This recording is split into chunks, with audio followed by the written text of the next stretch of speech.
नमस्कार, मैं आर्य ओम प्रकाश स्वागत करता हूं मैं आप सभी को एक नई स्टोरी में। कहानी है गुजरात के एक बहुत ही मशहूर और फेमस गरबा सिंगर सोनाली सहगल की। आपको बता दें कि सोनाली सहगल बहुत ही खूबसूरत और आकर्षक दिखती थी।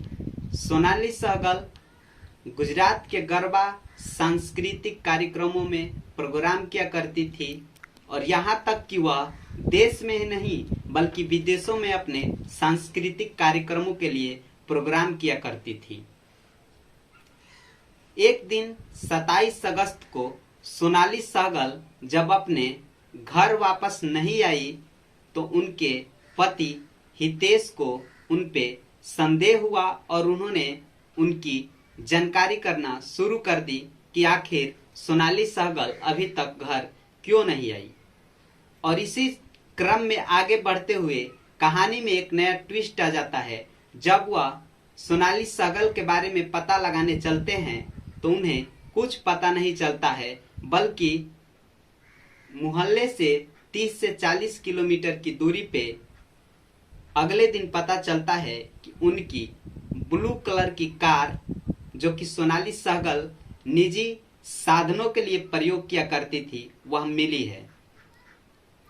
इस पर उन्होंने पुलिस की सहायता ली, उस पर जांच शुरू की और इस प्रकार गुजरात पुलिस ने उस पर जांच करना शुरू कर दिया। जब पुलिस जांच कर रही होती है तभी हीरे फैक्ट्री के समीप उस ब्लू कार में सोनाली सहगल की मृत शरीर पाई जाती है और वो भी कार के पिछले सीट पे। और इसमें पुलिस को जरा भी संदेह नहीं होता है या उस शव को देखकर ऐसा थोड़ा भी महसूस नहीं होता है कि उनकी यानी सोनाली सहगल की साजिशपूर्ण हत्या की गई है।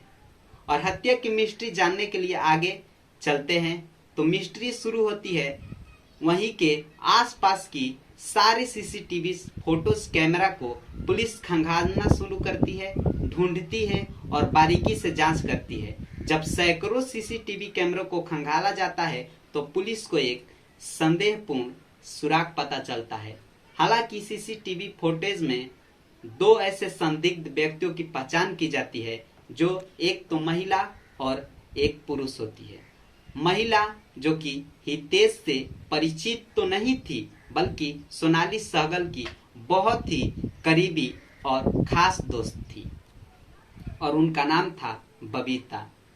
पूरी फसाद की जड़ बबीता ही होती है, लेकिन कहानी में आगे आप देख सकते हैं कि कैसे जो है सोनाली सहगल की मृत्यु को अंजाम दिया गया होता है। कहानी में 2 साल पहले की बात है जब सोनाली सहगल बबीता की बहुत अच्छी दोस्त हुआ करती थी और वह आए दिन बबीता को पैसों के रूप में कुछ न कुछ मदद किया करती थी। और बबीता जो कि सोनाली के पर्सनालिटी और परिचय और फेमस होने का लाभ उठाते हुए उसके इनकम का कुछ न कुछ हिस्सा प्रयोग किया करती थी और उसका जो है प्रयोग किया करती थी। जब पुलिस सीसीटीवी फुटेज कैमरा को लेकर बबीता के घर पहुंचती है तो पुलिस की आंखें दंग रह जाती है। क्यों? क्योंकि बबीता उस वक्त 8 महीने की प्रेग्नेंट महिला थी और वह जो है 9वें महीने में प्रवेश कर चुकी थी। चूंकि मानवीय संवेदनाओं को मद्देनजर रखते हुए पुलिस बबीता पे डायरेक्ट कार्रवाई भी नहीं कर सकती थी। फिर उन्होंने उस पर कार्रवाई करने के लिए मेडिकल स्टाफ यानी डॉक्टरों से मुलाकात की और डॉक्टरों की एक टीम लेकर बबीता के घर पहुंचती है और उसे बबीता से मिलवाती है। डॉक्टरों से पूछताछ होती है और उन्हें विश्वास दिलाया जाता है कि आपको किसी भी प्रकार की परेशानी या दिक्कतों का सामना न करना पड़ेगी, बल्कि हमें कुछ ऐसे बातचीत आपसे करने हैं जो बहुत ही जरूरी है।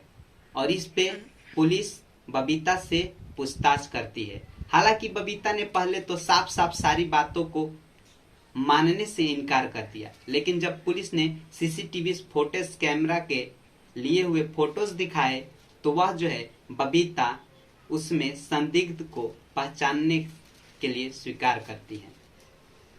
और अगले क्रम में पता चलता है कि जो बबीता 8 महीने की प्रेग्नेंट थी वह जो है 25 लाख रुपए सोनाली सहगल से ले चुकी थी और सोनाली सहगल बार बार बबीता से पैसों की मांग करती थी, जिससे बबीता को बहुत ही बुरा लगता था और वह जो है पैसा देने में असमर्थता के कारण सोनाली सहगल को मृत्यु के घाट ही उतारना उचित समझा और उन्होंने बबीता ने 8 लाख रुपए पे 2 किलर्स को कांटेक्ट करती है, उनसे संपर्क करती है और उन्हें 8 लाख रुपए पे सुपारी तय करके सोनाली सहगल को हीरे फैक्ट्री के पास बुलाती है और खुद ही चली जाती है। हालांकि हीरे फैक्ट्री के पास पहुंचने से पहले ही 2 से 3 किलोमीटर पहले वह अपने स्कूटी को खड़ा करती है, वहां से एक ऑटो करती है और फिर उस स्थान पे पहुंचती है जहां पे वह सोनाली सहगल को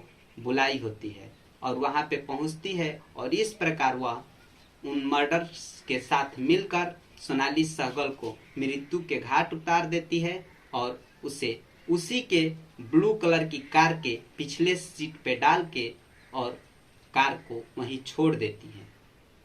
तो इस प्रकार होती है एक जो है बहुत ही मशहूर सोनाली सहगल की मृत्यु को अंजाम दिया जाता है। हालांकि पुलिस ने आगे केस की जांच शुरू की, उसकी पूछताछ की और उसमें पंजाब के एक संदिग्ध को पुलिस ने पकड़ लिया है और एक की तलाश जारी है। हालांकि उसे भी पकड़ने की पूरी संभावनाएं तय कर दी गई है पुलिस के द्वारा। हमारे इस कहानी का मकसद किसी के हृदय या भावनाओं को ठेस पहुंचाना नहीं, बल्कि समाज में हो रही अमानवीय एवं क्रूरतापूर्ण दुराचार भावनाओं के प्रति सतर्क कराना है। धन्यवाद।